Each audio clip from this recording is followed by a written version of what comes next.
Hello, psychology students. This is Mr. Everton, and this is a video all about modern approaches to therapy. If you go to see a therapist because you have some sort of mental illness, what will they do to try to help you?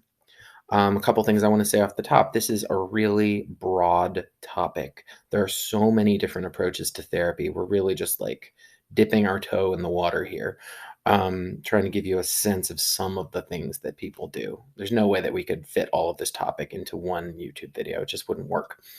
Another thing is that there's a lot of stigma around therapy. A lot of people feel that there's something, wrong about having to go to therapy. Like there's a lot of stigma about mental illness. And if you're going to therapy, you're saying that there's something going on with you that needs to be addressed. And I want to challenge that. I mean, many of you may have already been in therapy. I go to therapy. I think therapy is a great thing that almost anybody can benefit from. And I hope that we can think about it in a way that isn't, negative and stigmatizing. By the way, this couch that you see here, this is the couch that was in Sigmund Freud's office, where he would have the people he did his case studies on lie on the couch and do the first talk therapy, where they would talk about their experiences and free associate and talk about their dreams. Today we're going to talk about some of the changes that came after that. We're going to talk about talk therapy for sure. We're talk about drug treatment, behavior therapy, and cognitive therapy. We're going to start with behavior therapy. So in order to talk about behavioral therapy, we need to briefly recap behaviorism. Remember, behaviorism is using learning theory. So behavioral theory, sorry, I had like a moment of like, okay, remember Pavlov and his dog, and how the dog was trained to pair the expectation of being fed with the sound of a bell, so that then the dog would slobber just for the bell. They took the food away and they would ring a bell and the dog would slobber because in his mind he thought of food and bell at the same time. Well, behavioral therapy tries to use that idea and ideas like that to get rid of unwanted behaviors. So, one form of behavioral therapy is called exposure therapy, which is where if somebody's afraid of something. This really works well for phobias in particular. So, if somebody has a phobia of spiders, you don't start off by putting the spider on their face because that's a little too much. But maybe you like put them in the same room with a spider, and the spider's like behind glass, and you like put them in there for like a minute. And then maybe the next time you put them in there for 2 minutes. And then maybe you move them a little bit closer to the spider. And you just gradually ramp up their exposure to the thing that they're afraid of until they're able to do it for a more normal period of time, and they're able to see that their anxiety is not, necessary, that their fear of this thing is unreasonable. Another kind of behavioral therapy is called aversive conditioning, which is an example of counter conditioning. This is when you pair something, you pair the unwanted behavior with an unpleasant stimulus. So, for example, in this slide here, we have, people biting their nails, which is, then you have like really short nails and people look at your hands and they're like, you've been biting your nails. Adults in your life, is that a thing? Do adults still give people a hard time about biting their nails? My kid has started biting his nails. Just a brief aside. I'm like, kid, why are you biting your nails? It's weird. Anyway, if I didn't want him to bite his nails, I could put some bitter tasting coating on his nails and then he would bite them and it would taste gross and he would stop. So that's counter conditioning. And then there's a token economy, which is where if I didn't want him to bite his nails, I would put a sticker on a chart. Actually, a lot of times people use that for potty training. Grades are kind of an elaborate token economy. We want you to do things in school, so we give you like a grade based on how well you do it. AA meetings, they give those keychains for periods of clean time. Like, you didn't drink alcohol for 3 months. You get a keychain. That's another form of a token economy. So that's just creating a reward system that encourages the desired behavior. So here I am drinking my coffee. If we were in class, we would do a Thinkpair Share. I drink too much coffee. It's terrible. It's affecting my quality of life. It makes me all jittery and nuts. Actually, right now it's the morning time, so it's like I actually really need it. But anyway, Think, how would you apply a behavioral therapy strategy to help me? Let's take a moment and think.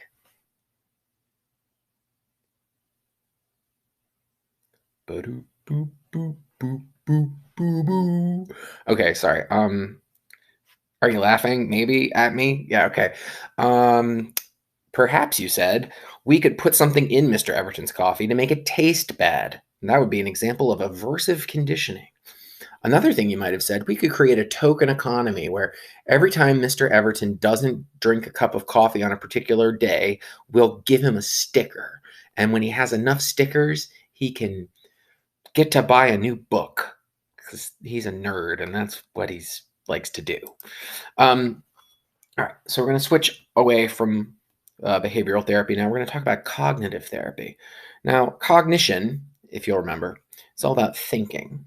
So we're talking about trying to change people's thinking patterns, right? We all have a tendency to think in certain ways.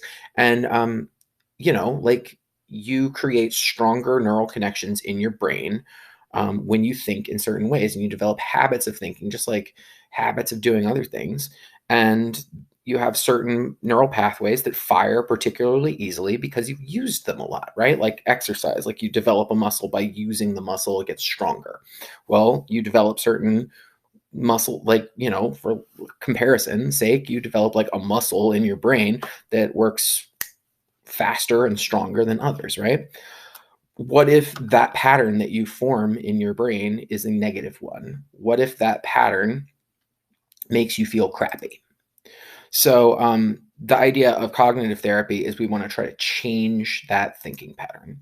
So, maybe you made a very popular music video and it was nominated for an award, and you went to this very prestigious award ceremony and you actually won the award, and you went up there with your makeup and your hair all done and you got your nice dress on and you're about to accept the award and you're thanking people, and suddenly a very famous person comes up out of the audience, takes the microphone from you, and starts talking about how you shouldn't have won the award.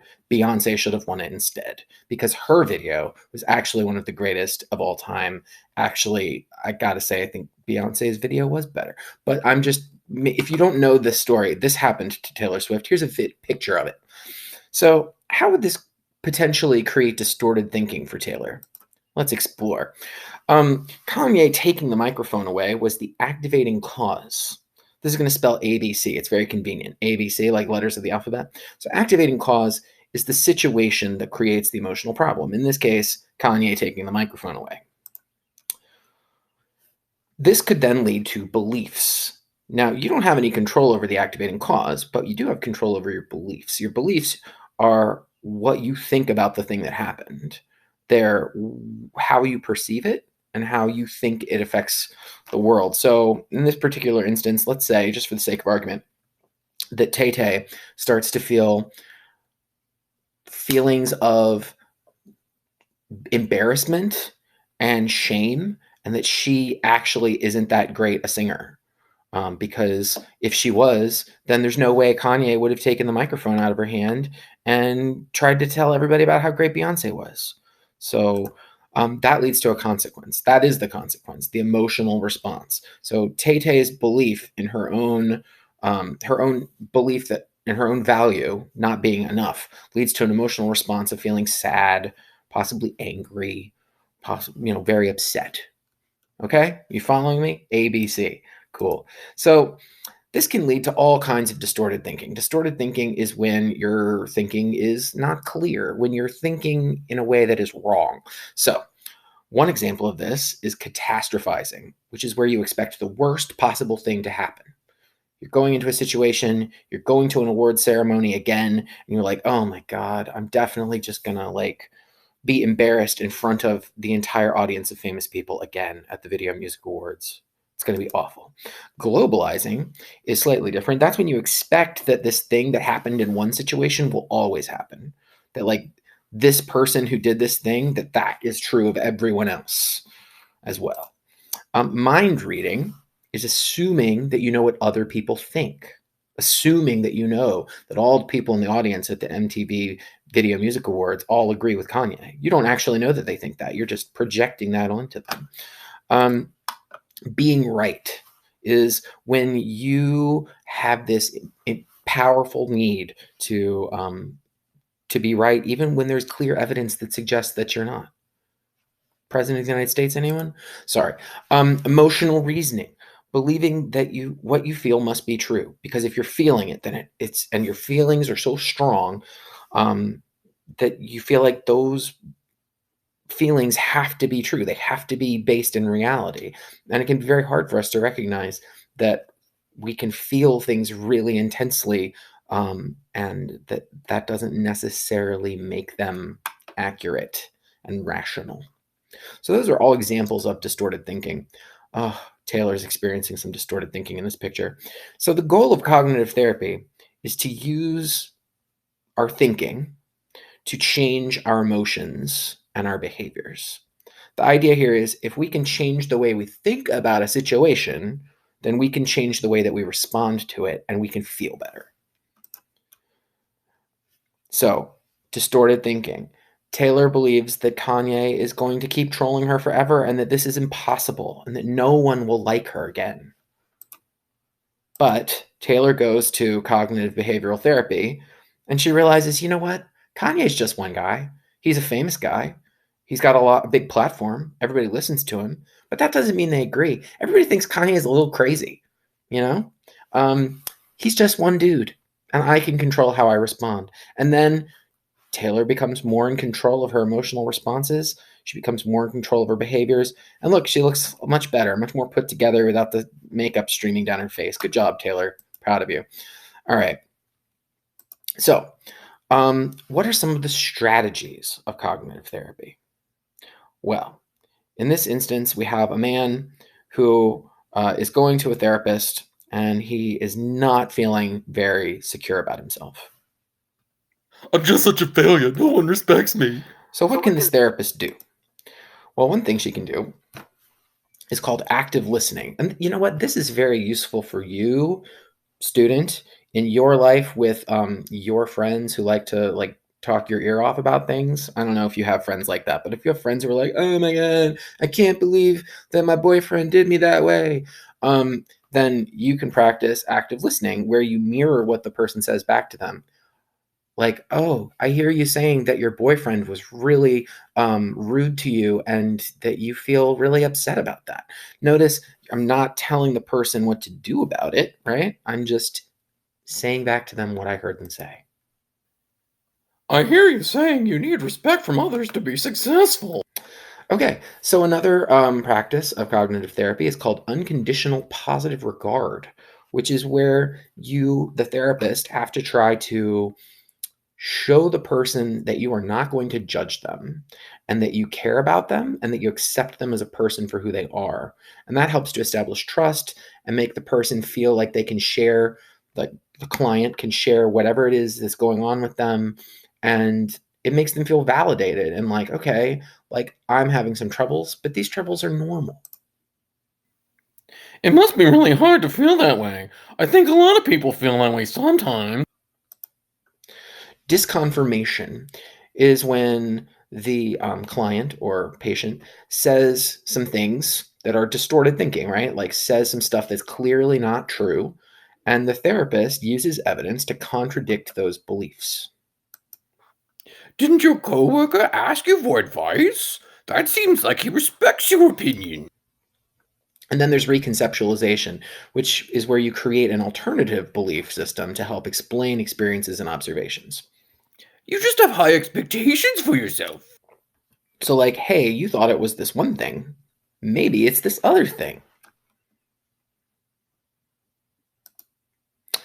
And then the hope is that you can lead, as the therapist, you can lead the client to have an insight, which is where they use their own understanding and observations to come up with new beliefs, new ideas about how they feel that can help them to think differently.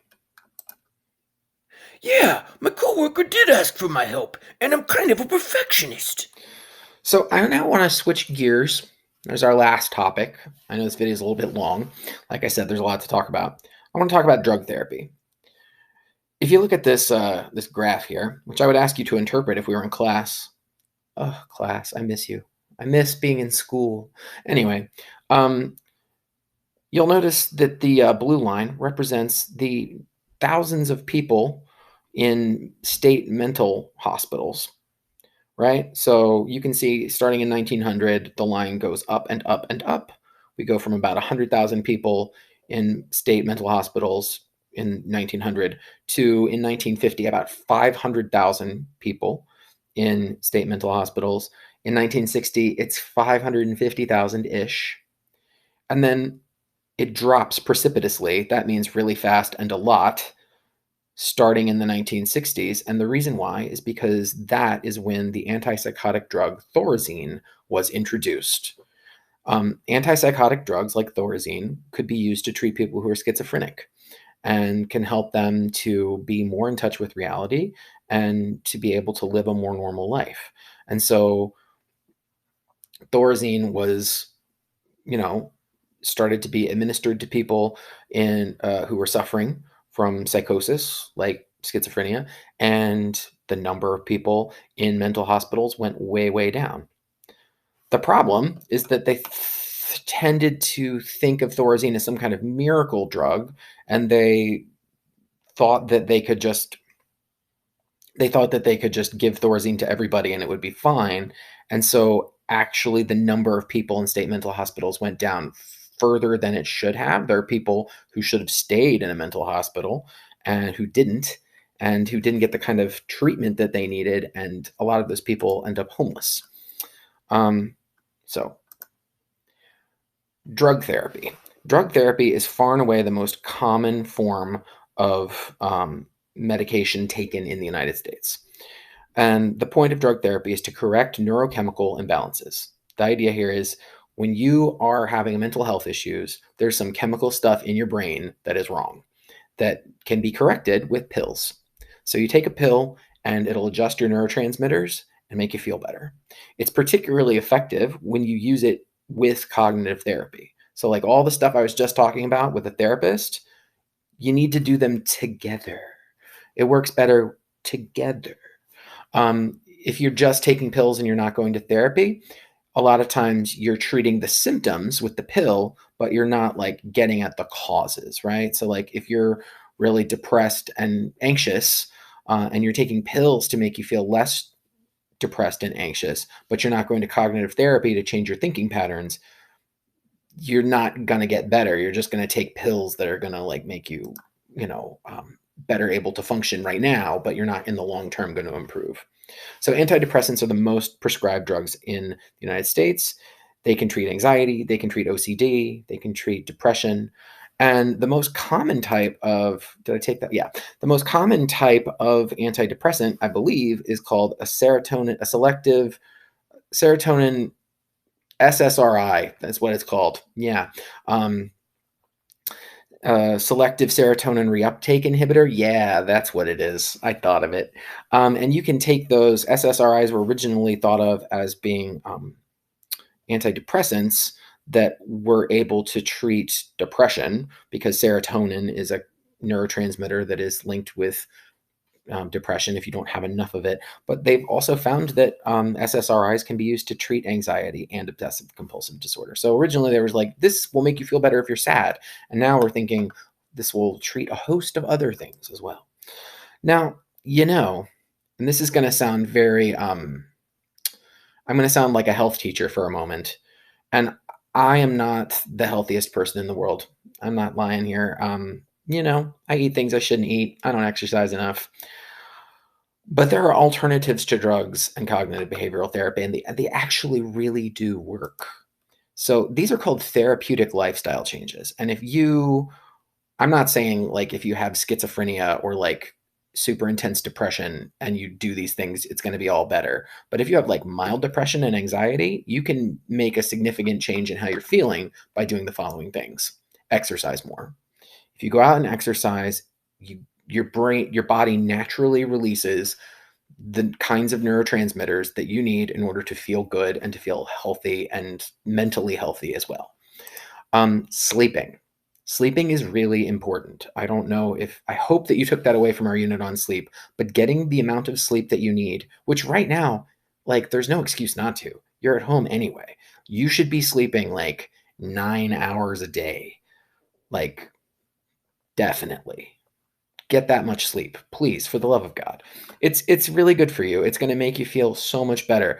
And a lot of times, insomnia can be a symptom of depression. If you're feeling really down or like really anxious, it can cause insomnia, and then it creates more depression and anxiety because you're not getting enough sleep. Social connection. I know that right now none of us is really able to socially connect to the way we want to, but like use the internet to socially connect with people and it will make you feel better. It'll make you feel so much better. We are a very social species, human beings are. We need each other in order to feel good. So getting out of the house and talking to people, I mean, right now you can't get out of the house and talk, you know what? You can take a walk like 6 feet away from someone. I've been doing that. It's pretty great. Light exposure. Go outside. Go outside on a sunny day and take in the sun. It will make you feel better. And um, I don't even know why I put anti-rumination down here. That's more of a cognitive therapy thing. So just ignore that. Okay. There's going to be some activities for you to do about therapy on the Canvas website. So go ahead and do that. And then there will be a third 12.3 will be an application activity for you to enjoy. Please, you have 2 weeks to get these things finished and submitted. So do that. And if you're still watching, I appreciate you. I know a bunch of those other people, they quit early because they're punks, but you're not a punk. You finished the whole video, and I applaud you.